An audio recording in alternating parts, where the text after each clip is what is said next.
Mes chers élèves, bonjour.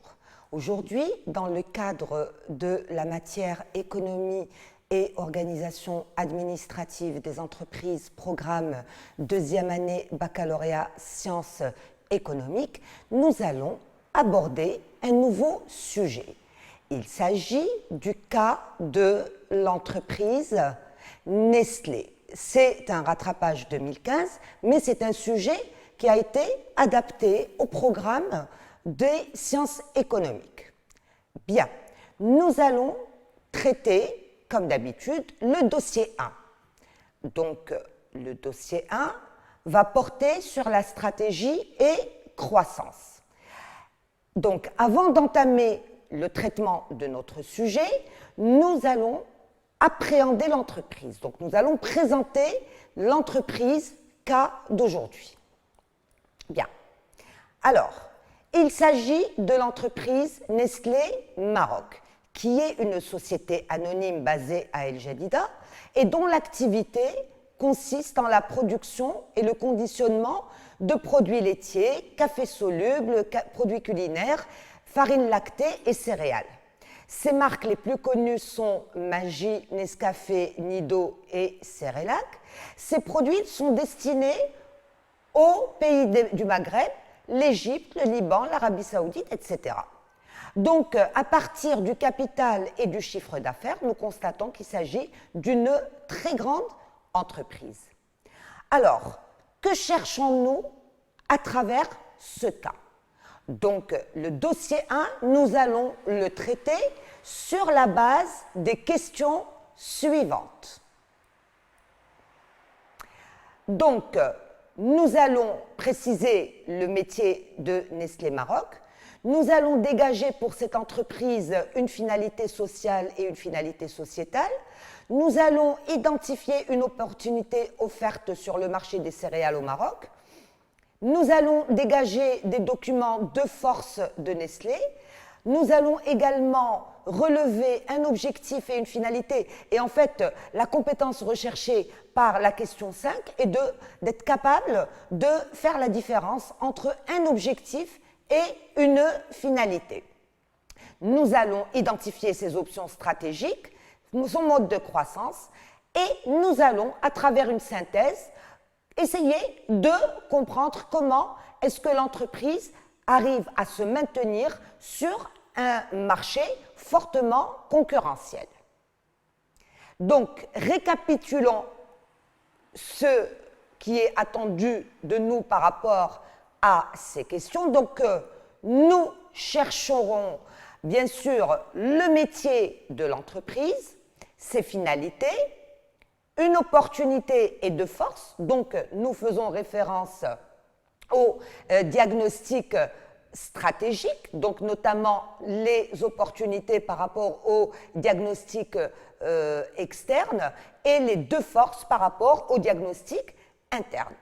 Nous allons essayer d'établir la différence entre un objectif économique et une finalité économique, déterminer les choix stratégiques de Nestlé, son mode de croissance et comprendre comment est-ce que l'entreprise a pu faire face à la concurrence. Alors, si vous regardez bien cette page ou cette image, vous voyez qu'il y a une succession logique, d'accord, dans les compétences que nous cherchons. Donc, une fois que nous avons déterminé le métier de l'entreprise, nous allons passer à la détermination de ses finalités. Évidemment, lorsque l'entreprise détermine ses finalités, il faut, dans le cadre de la planification stratégique, qu'elle arrive à, bien évidemment, faire des choix sur la base d'un diagnostic stratégique, notamment le diagnostic interne et externe. Donc, à partir de son diagnostic, elle peut capitaliser sur ses forces, corriger ses faiblesses, saisir les opportunités et contourner les menaces. Ensuite, nous allons bien évidemment revenir sur cette notion d'objectif et finalité qui pourrait poser comme problème. Donc nous allons juste rappeler cette différence. Une fois qu'on a compris et qu'on sait faire la différence entre un objectif et une finalité, nous allons déterminer les choix stratégiques de l'entreprise. Donc, en fait, le processus est le suivant. Donc on détermine nos finalités. Sur la base de nos finalités, on entame la planification basée essentiellement sur un diagnostic stratégique. Une fois qu'on a déterminé, on a analysé, notre environnement et on a analysé les ressources propres à l'entreprise, on peut établir des choix stratégiques. Maintenant, ces choix doivent concrétiser les finalités. Alors, si ça doit concrétiser les finalités, donc automatiquement, nous devons évaluer si ces choix stratégiques ont abouti à une performance ou pas. C'est ce qui va nous amener à déterminer et à évaluer et à caractériser la croissance de Nestlé. Maintenant, une fois qu'on a établi le diagnostic stratégique, on ressort avec des faiblesses et on ressort également avec des menaces. Maintenant, est-ce que l'entreprise a pu performer malgré ses faiblesses et malgré les menaces de son environnement? C'est ce que nous allons voir à travers le traitement de ce sujet-là. Bien, alors nous allons commencer par comprendre cette entreprise. Bien, alors,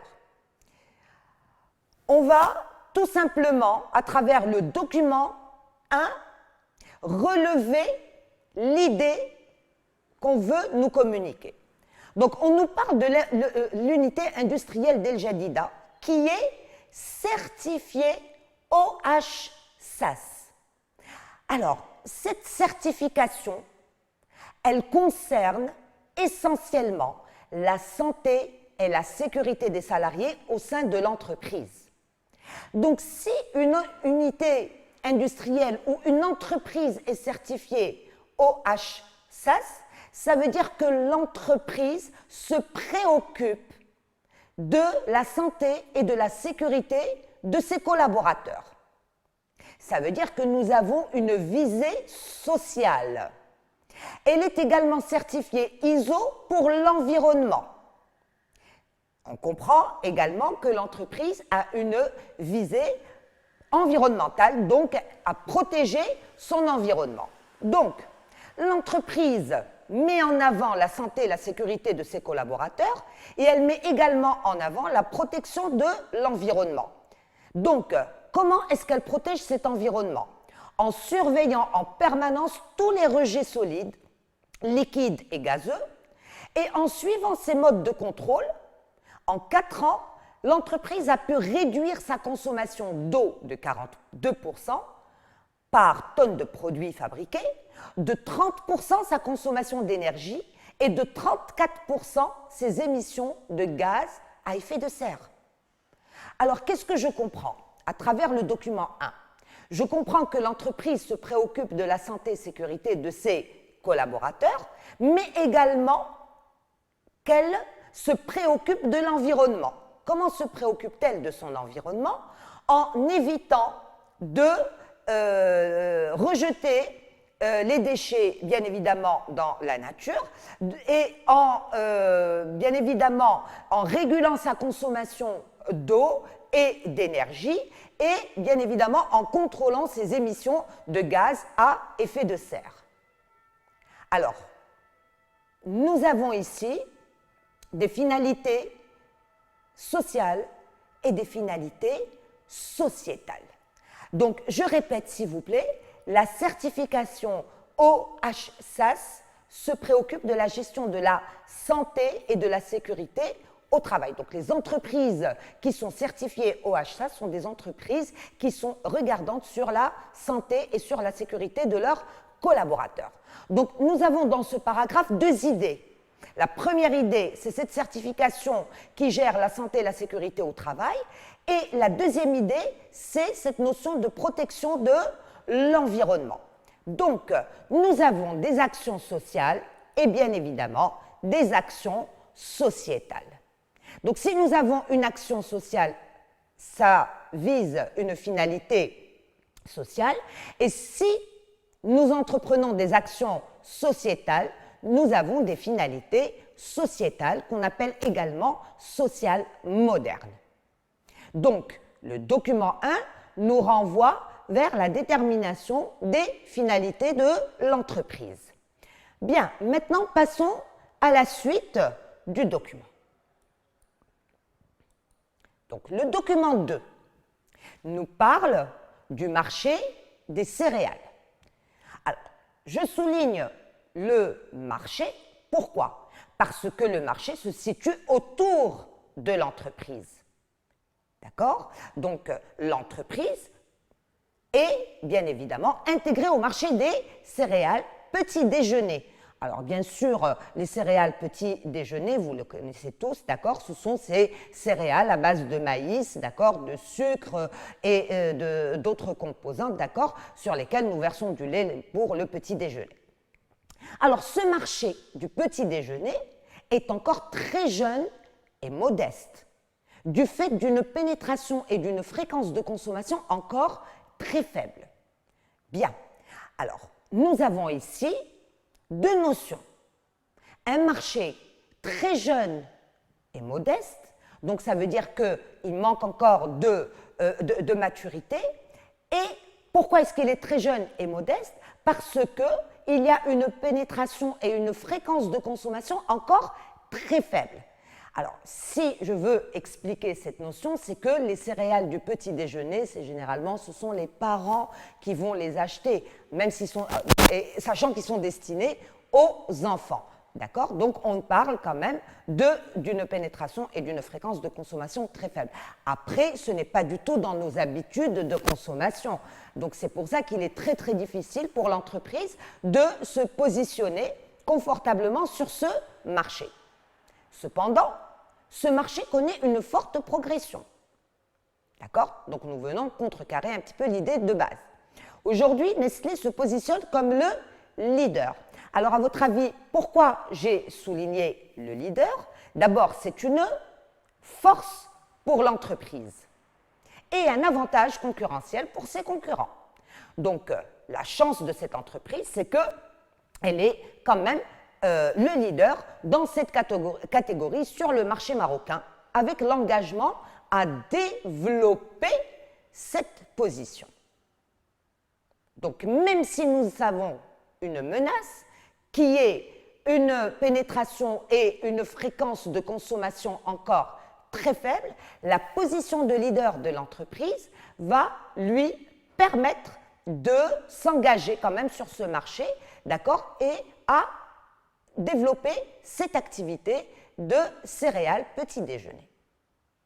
Bien, donc nous avons cette phrase que j'ai écrite en rouge et que j'ai soulignée, c'est la pénétration, d'accord, et une fréquence de consommation encore très faible.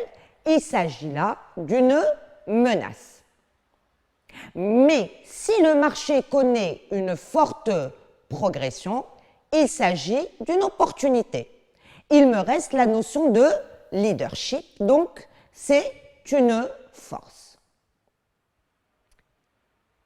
Donc je vous laisse constater ou répertorier ces notions-là sur votre brouillon, ou si par chance vous avez le support, et nous allons passer au document 3.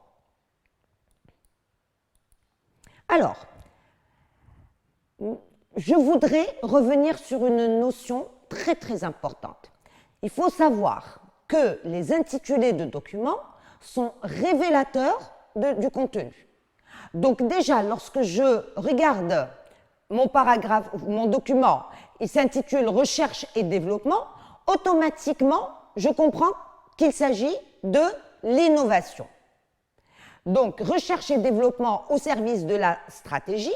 Donc, je comprends que l'entreprise mise sur la recherche et le développement. Donc, elle mise sur l'innovation. Alors, on nous explique dans quel cadre. Elle annonce le lancement d'un tout nouveau produit sous forme de boisson céréalière. Et donc, on nous détaille un petit peu ce produit-là. On nous dit que Nestlé s'apprête à lancer au courant du mois de mai une nouveauté sur le marché qui prendra la forme d'une boisson à base de céréales à laquelle on ajoute du lait. Alors, nous avons ici deux notions. Nous avons un produit nouveau et un produit innovant. Un produit nouveau, donc c'est un produit qui va se rajouter à la gamme initialement développée par l'entreprise.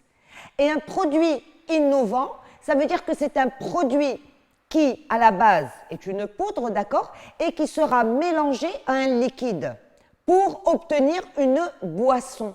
Donc, nous sommes dans la recherche et le développement.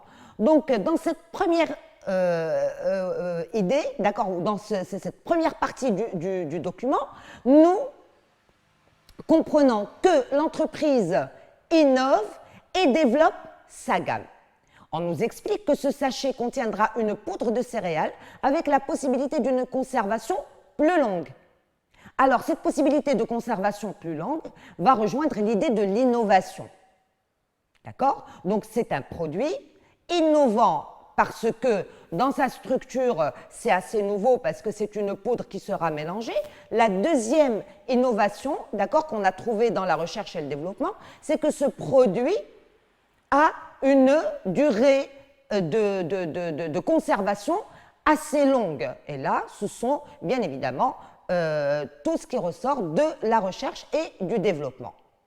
Donc, deux idées qui se dégagent nettement de ce paragraphe. La première, c'est l'innovation. Et dans cette innovation, il y a une idée sous-jacente qui est le savoir-faire. Parce qu'une entreprise qui innove est une entreprise qui est généralement dotée d'un savoir-faire aiguisé. Donc, si nous parlons de l'innovation, c'est une force. Et si nous parlons évidemment de la mise sur le marché d'un nouveau produit, nous allons l'intégrer dans les choix stratégiques par rapport au développement du produit ou développement de la gamme ou élargissement de la gamme. Vous vous rappelez, par rapport à la première image, nous avons détaillé les éléments que nous cherchions. Donc, nous cherchons à comprendre le fonctionnement de l'entreprise, nous cherchons également à déterminer ses finalités et objectifs, et nous cherchons surtout à établir le diagnostic. Donc jusqu'à présent, nous avons pu relever les opportunités menaces et nous venons de relever les forces de l'entreprise. Bien. Alors, suite du document. Document 4. Au Maroc, un projet de grande importance est de retrouver une forte présence dans le commerce. Auparavant, Nestlé Maroc avait plus de visibilité en rayon. Mais si nous avions moins de produits, il y avait peut-être plus d'attention portée au commerce de détail, au merchandising, à la visibilité sur l'étagère. Alors, j'explique le merchandising, c'est tout simplement le positionnement des produits en rayon. D'accord? La mise en évidence des produits en rayon. La situation au Maghreb est passionnante. Alors, on nous parle évidemment de la visibilité des produits en rayon. Donc, ça veut dire qu'au Maroc, il y a des circuits de distribution qui permettent à Nestlé de positionner ses produits par rapport à leur distribution. Ensuite, on nous parle de la situation au Maghreb. Donc, nous quittons le Maroc pour aller à l'international. Donc, c'est une situation passionnante car nous avons vraiment une diversité de challenges, une diversité de défis. Donc, nous sommes certains du potentiel de développement de nos produits sur le marché maghrébin. Donc, si le marché maghrébin constitue un potentiel pour Nestlé Maroc, celle-ci va essayer de l'investir, donc de se développer sur le marché maghrébin. Donc, c'est une finalité. Et c'est une finalité, évidemment, économique. Pourquoi c'est une finalité? Parce que, regardez bien sur le document, j'ai surligné « Nous avons des plans ambitieux ». Donc, nous avons établi une planification, d'accord, de nos orientations stratégiques. Et donc, nous avons l'intention d'investir le marché du Maghreb. Donc, c'est une finalité, d'accord, mais qui va également nous donner une autre information sur laquelle je reviendrai plus tard et je ferai à ce moment-là référence à cette phrase « Nous avons des plans ambitieux », c'est-à-dire de nous établir ou d'investir le marché maghrébin. Nous avons les produits et le savoir-faire. Donc ce sont nos forces. Nous avons les produits et nous avons le savoir-faire. Donc nous avons les produits parce que nous avons beaucoup de produits et nous continuons à élargir notre gamme. Et nous avons le savoir-faire parce que nous sommes très innovants dans notre domaine. Pourquoi? Pour développer davantage notre présence au Maghreb. Donc ça veut dire que l'entreprise, elle a une vision par rapport à son internationalisation. Donc elle vise de s'internationaliser. D'où l'objectif de doubler notre chiffre d'affaires dans les 5 années à venir. Nous avons les produits et le savoir-faire pour développer davantage notre présence au Maghreb. Ça s'inscrit dans l'idée, d'accord, des plans ambitieux. Donc ça s'inscrit dans l'idée des finalités. Alors, nous avons 2 plans ambitieux. Le premier est de nous développer sur le marché maghrébin et le deuxième est de doubler notre chiffre d'affaires dans les 5 années à venir. Alors, vous constatez qu'il y a quand même une différence dans ces 2 projections. Donc, les 2 sont des projections dans le futur. Sauf que dans la première, c'est un futur lointain, et dans la deuxième, c'est un futur très proche. C'est-à-dire qu'il est dans les années à venir, mais il est quantifié. Il est quantifié. Nous comptons doubler notre chiffre d'affaires. Donc, on est très précis. D'accord? Donc, lorsqu'on est précis et quand c'est quantifié et quand la durée est courte, on parle d'objectif. Mais lorsque c'est abstrait et sur le long terme, on parle de finalité. Donc, une finalité est un objectif abstrait à long terme. Et l'objectif, d'accord, c'est un but concret et quantifiable, d'accord, et sur le court terme. Donc, les idées du document qui se dégagent du document 4, s'il vous plaît. Donc, la première idée, c'est la situation au Maghreb qui est passionnante et qui constitue une opportunité pour l'entreprise. La notion de savoir-faire, la notion de savoir-faire et de produit constitue ses forces. Et la notion de développer la présence au Maghreb, d'accord, et de doubler le chiffre d'affaires rejoint l'idée de finalité et d'objectif. D'accord? Bien. Document 5. Alors, à quoi réfère le document 5? On nous dit que ce sont 500 millions de dirhams qui ont été investis. Pourquoi? Pour la construction de l'usine de Nestlé à El Jadida. Alors, ce sont 500 millions de dirhams qui ont été investis.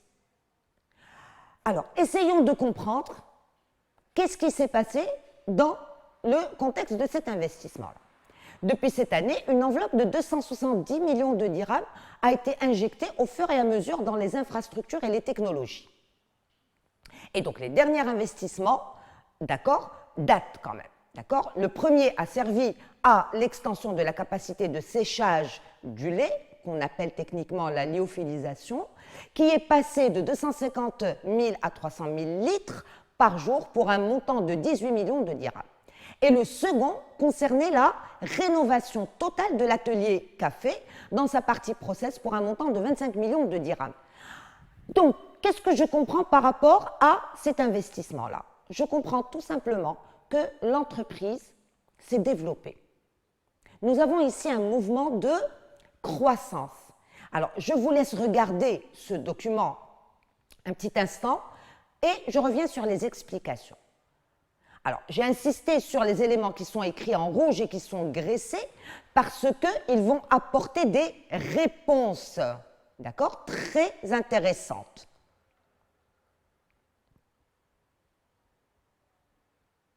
Bien. Alors, ces 500 millions qui ont été investis et les 270 millions qui ont été injectés dans les infrastructures et les technologies. Tout ce qui a été investi dans l'unité de séchage du lait. Tout ce qui a été investi dans la rénovation totale de l'atelier café. Alors, nous constatons que l'entreprise s'est développée, d'accord? Elle s'est engagée dans la voie de la croissance. Mais quelle croissance? Comment caractériser cette croissance? Eh bien, il est très simple de caractériser cette croissance. Tout simplement, nous allons chercher la source de nos investissements. Alors, on constate à partir du document 5 qu'il n'y a ni regroupement, ni rapprochement avec d'autres entreprises. Donc, il est plus facile pour nous de comprendre qu'il s'agit d'une croissance interne. Pourquoi interne? Parce que l'entreprise s'est développée par ses propres moyens. Parce qu'on a procédé tout simplement par élimination. On a vu sur le document 5 qu'il y a eu plus de presque 800 millions de dirhams d'investissement, mais sans rapprochement ni regroupement. Donc, ce sont des financements propres. Donc, s'il s'agit ici de financement propre, nous pouvons déduire qu'il s'agit d'une croissance et précisément une croissance interne. D'accord? Alors, croissance, pourquoi? Parce qu'il y a eu extension de la capacité des unités de production. D'accord? Donc, qu'est-ce que la croissance? La croissance, c'est l'augmentation des capacités productives de l'entreprise. Ça peut être des unités de production, ça peut être également l'effectif, ça peut être un certain nombre de choses qui vont indiquer que l'entreprise a augmenté sa taille. Notamment, je pense aux indicateurs comme le chiffre d'affaires, les résultats nets d'exploitation, etc. Donc, tout ce qui nous permet de constater une augmentation de la taille de l'entreprise, on parle de croissance. Maintenant, cette croissance peut être interne, ça veut dire que l'entreprise, elle a financé sa croissance par ses propres moyens, et elle est dite externe lorsqu'elle est financée par regroupement ou rapprochement avec d'autres entreprises. Donc, je pense que nous avons bien cerné notre entreprise et qu'il nous est maintenant très facile de répondre aux questions. Alors, la première question, le métier de Nestlé, production et alors Nestlé Maroc, excusez-moi, production et conditionnement des produits laitiers, café soluble, des produits culinaires et des farines. Alors, nous avons pris cette réponse dans la présentation de l'entreprise et notamment dans l'item activité. Deuxième question, nous allons essayer de déterminer les finalités de l'entreprise. Alors, finalité sociale, donc on a dit la sécurité et santé au travail, et la finalité sociétale, protection de l'environnement. Alors, mes chers élèves, j'aimerais insister sur quelque chose. Lorsqu'on vous demande de relever les finalités, vous devez relever le résultat souhaité par l'entreprise et non pas l'action qui a permis d'atteindre ce résultat ou qui permettra d'atteindre ce résultat. Exemple, Nestlé est certifié OHSAS. C'est une action. La finalité, c'est garantir la sécurité et la santé de ses collaborateurs. L'entreprise a également réduit ses consommations en eau, en énergie. Elle a commencé à contrôler, ou là elle continue à contrôler le rejet de ses déchets. Donc tout ça, ce sont des actions. Mais la finalité, c'est quoi? C'est la préservation de l'environnement. Donc lorsqu'on vous interroge sur les finalités, ne mettez surtout pas les actions, mais vous mettez les objectifs ou la visée de ces actions. D'accord? Ce qui est attendu de ces actions, c'est la finalité. Bien. Alors, si nous passons au diagnostic externe, s'il vous plaît. Donc, pour le diagnostic externe, évidemment, nous relevons les opportunités et les menaces. Alors, l'opportunité offerte, parce qu'on nous a demandé de relever une opportunité offerte sur le marché des céréales au Maroc, c'est que c'est un marché qui est en forte croissance. Maintenant, quelles sont les forces de l'entreprise? Alors, on nous a demandé deux forces, nous les avions relevées, il s'agit du savoir-faire et de l'innovation. Alors, la quatrième compétence recherchée, c'est la distinction entre finalité et objectif. Donc, regardez avec moi. La finalité, donc, c'est développer la présence au Maghreb. Donc, vous constatez ici que nous avons une notion abstraite et sur le long terme, alors que la première notion, qui est un objectif, elle est concrète et quantifiable. Et quantifiée. Donc, doubler le chiffre d'affaires est une quantification. Donc, lorsque c'est quantifié, c'est un objectif. Quand c'est sur le court terme, c'est un objectif. Mais lorsque c'est abstrait et que c'est sur le long terme, on parle de finalité. Alors, je rappelle les finalités, elles sont d'ordre économique, social et sociétal. Bien, passons à la suite. Les choix stratégiques de l'entreprise. Alors, quels sont les choix stratégiques de Nestlé? Alors, nous avons relevé d'abord la différenciation. Donc, qu'est-ce que la différenciation? C'est lorsque l'entreprise se différencie de ses concurrents. Alors ici, elle se différencie par l'innovation. L'internationalisation, elle est bien évidemment justifiée par le développement au Maghreb. La domination par les coûts.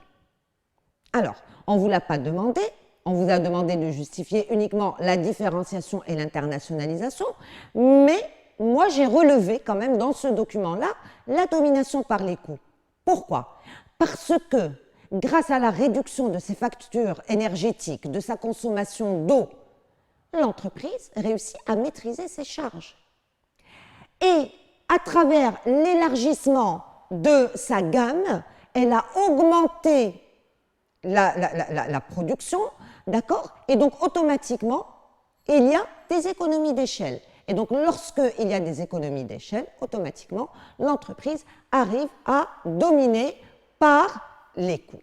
Et enfin, le développement du produit à travers l'élargissement de sa gamme de produits, et je pense notamment à cette boisson céréalière, d'accord? Ou boisson aux céréales, pardon.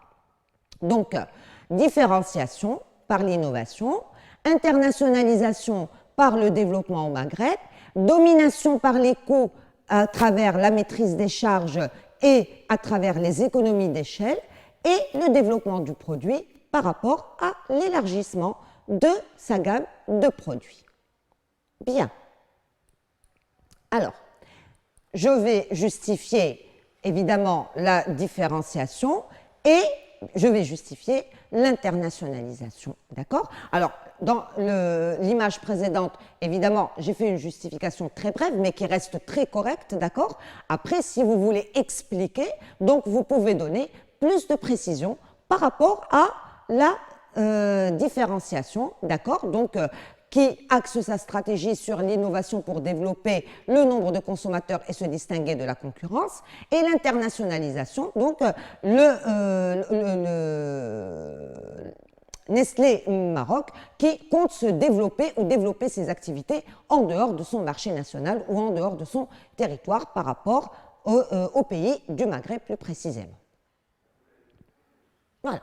Donc, nous avons déterminé le métier de l'entreprise, nous avons établi le diagnostic de l'entreprise, nous avons déterminé ses finalités économiques, sociales et sociétales, nous avons relevé les forces de l'entreprise et évidemment les opportunités offertes par son marché, et nous avons déterminé les axes stratégiques de l'entreprise ou les choix stratégiques. Maintenant, vérifions, est-ce que ces choix stratégiques ont abouti à une croissance? Donc, vous vous rappelez que nous avons étudié dans le document 5, d'accord, la croissance de l'entreprise. Donc, nous avons vu les actions d'extension ou d'augmentation des capacités productives et la source de ces investissements. Bien, donc, pour comprendre la croissance de Nestlé, donc le mode, il s'agit d'une croissance interne. Pourquoi? Parce qu'elle s'est développée par ses propres moyens en réalisant de nouveaux investissements. Alors, ce que vous pouvez répondre pour justifier la croissance interne, s'il vous plaît. Donc, soit il est clairement dit dans votre document qu'il s'agit d'une croissance interne ou des financements propres, soit vous le devinez par élimination de regroupement ou de rapprochement.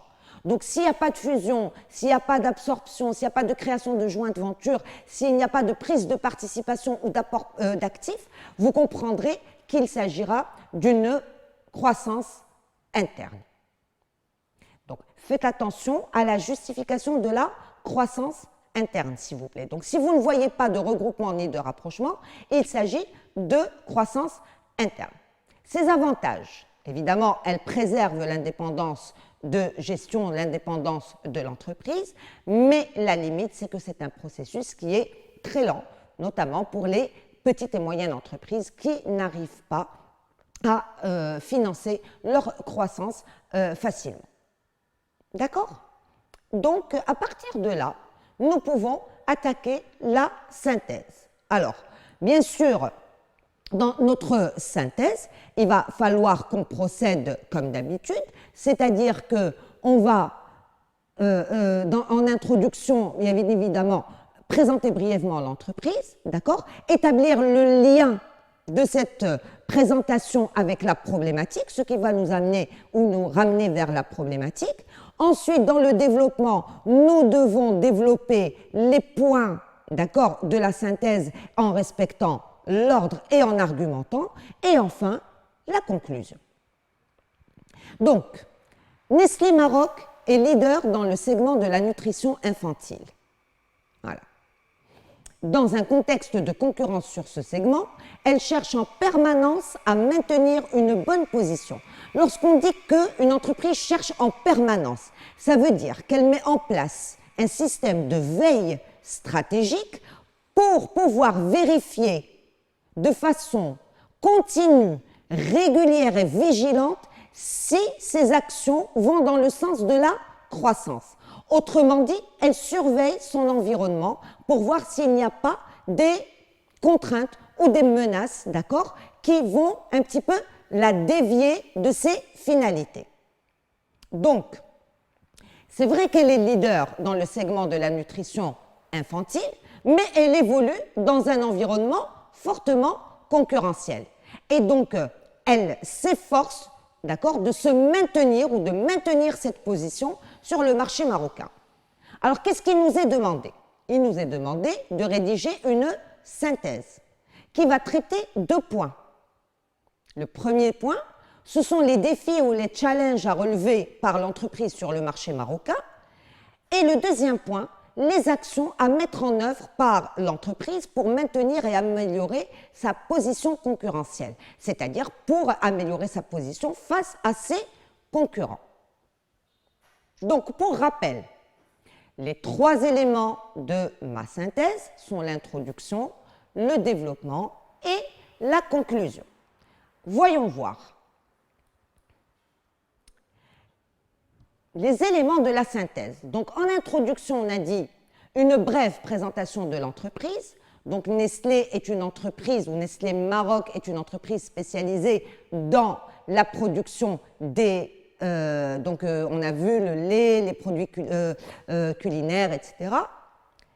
On va ensuite poser la problématique et nous allons annoncer le plan. Alors, vous vous rappelez, on l'a vu la séance passée, que lorsque vous annoncez le plan, il faut privilégier le futur. Le développement consistera à développer les 2 éléments que nous avons dans l'énoncé de la synthèse et la conclusion va tout simplement résumer le contenu. Bien. Alors, la problématique est la suivante. Comment Nestlé Maroc a-t-elle pu maintenir une bonne position sur le marché dans un contexte fortement concurrentiel sur ce segment? Bien. Alors, comment est-ce qu'elle a pu maintenir sa position? Eh bien, tout simplement, elle a réussi à relever les défis. Alors, quels sont ces défis? C'est faire face à l'évolution des exigences des clients, d'accord, à consolider sa position sur le marché et à s'adapter aux évolutions technologiques. Donc, si je comprends bien, elle fait face à l'évolution des exigences des clients. Donc, on a dit que c'était un marché jeune, mais qui avait un fort potentiel. Donc, il faut qu'elle accompagne ce potentiel. On a dit qu'il y avait de la concurrence et donc son défi est de faire face à la concurrence, donc en consolidant son positionnement sur le marché marocain. Et enfin, en s'adaptant aux évolutions technologiques. Donc ici, nous retrouvons l'idée ou la notion d'innovation. D'accord? Donc quels sont les défis de Nestlé? C'est de répondre aux exigences des clients, de renforcer sa position sur le marché local et de se développer par l'innovation. Deuxième point du développement, les axes stratégiques. Alors, les choix stratégiques de cette entreprise sont 1. Domination par les coûts, donc réduire les coûts de production, comment? En augmentant les quantités produites, donc en effectuant des économies d'échelle, la différenciation par l'innovation et le développement du marché par la diversification des zones d'intervention pour attirer de nouveaux clients. D'accord? Je peux rajouter également l'internationalisation, c'est-à-dire le développement en dehors de son territoire. Donc vous voyez qu'à travers ce sujet, il y a un raisonnement logique, d'accord? Et ce raisonnement-là, il suit exactement la progression de vos cours. Donc si vous connaissez vos cours, d'accord, de manière, vous avez construit vos idées de manière logique, il vous sera très facile de répondre le plus justement possible et vous serez bien évidemment juste dans vos réponses, d'accord, si vous suivez ou vous établissez ce lien logique entre les éléments qui vous sont demandés. Donc, métier, d'accord, qui nous renvoie à la mission qui nous renvoie à la finalité qui nous renvoie vers le diagnostic qui nous renvoie vers les choix stratégiques. Ces choix stratégiques sont couronnés par une performance ou peut-être il en résultera une contre-performance. Pourquoi? Parce qu'il y a un élément dans le diagnostic qui n'a pas été cerné et que l'entreprise, grâce à cette veille stratégique, elle a pu le rectifier parce que l'essentiel pour elle, c'est d'atteindre ses finalités. Donc, elle ne perd pas des yeux ses finalités. Et donc, pour les concrétiser, elle opte pour des choix stratégiques, sachant qu'elle veut se développer. Donc, on obtient une croissance. D'accord? Donc, c'est une logique que nous retrouvons dans la démarche de toutes les entreprises. Donc, j'espère que j'ai été claire, d'accord, sur ces notions-là. Je vous remercie pour votre attention et je vous retrouve très vite pour le volet gestion des ressources humaines. Merci beaucoup.